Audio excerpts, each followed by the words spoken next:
আর আসতে হবে না। মানে ওরা একটা টাইম নিয়ে কিছু করে দিল, দিয়ে সেইগুলোতেই আমাদের ফিল আপ করে দিতে হলো। মানে ওটা একটা টেকনিক্যালি একটা পার্ট। কোন একটা স্কুলের সব ডেটা নিয়ে আসলো, দিয়ে ওইগুলো সব ফিল আপ করে দিতে হলো। দিয়ে বললো যাও প্রিপারেশান নাও, মানে বলছে স্কুল মাস্টারের প্রিপারেশান নাও, নিজেদের প্রিপারেশান নাও, সব করছে। মানে ওদের কাছে ওইরকম কোনো ব্যাপার না। এইটা খুব ভালো জিনিস। ফালতু পিছনে কষ্ট করে না, এই যে ডিএলএড এই জিনিসটা তো কম্পালসারি হয়েছেই একটা রাজনীতি। সেই সময় কংগ্রেস সরকারের সাথে এদের এনেই ওরা ওই জন্য ডিএলএড কলেজগুলোকে এ করেছে যে না এই কলেজগুলো চলছে না, ওই জন্য একটা কম্পালসারি করে দিল। না না বন্ধ তো না, এখন ডিএলএড কলেজ অনেক বন্ধ হয়ে যাবে। কারণ এই এনইপি বিএড যদি চলে আসে, ডিএলএড কলেজগুলো বন্ধ হয়ে যাবে।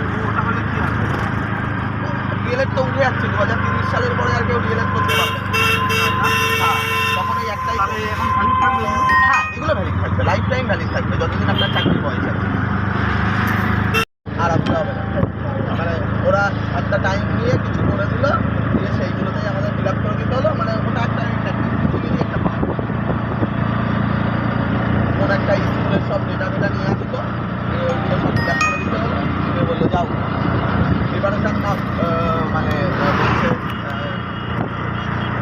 স্কুল মাস্টারের প্রিপারেশান নাও, নিজেদের প্রিপারেশান নাও, সব করছে। মানে ওদের কাছে ওইরকম কোনো ব্যাপার না। এইটা খুব ভালো জিনিস। ফালতু পিছনে কষ্ট করে না, এই যে ডিএলএড এই জিনিসটা তো কম্পালসারি হয়েছেই একটা রাজনীতি।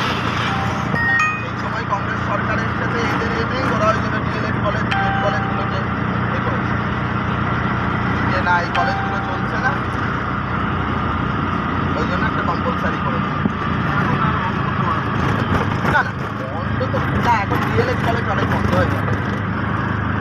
কারণ এই এনইপি বিএড যদি চলে আসে, ডিএলএড কলেজগুলো বন্ধ হয়ে যাবে।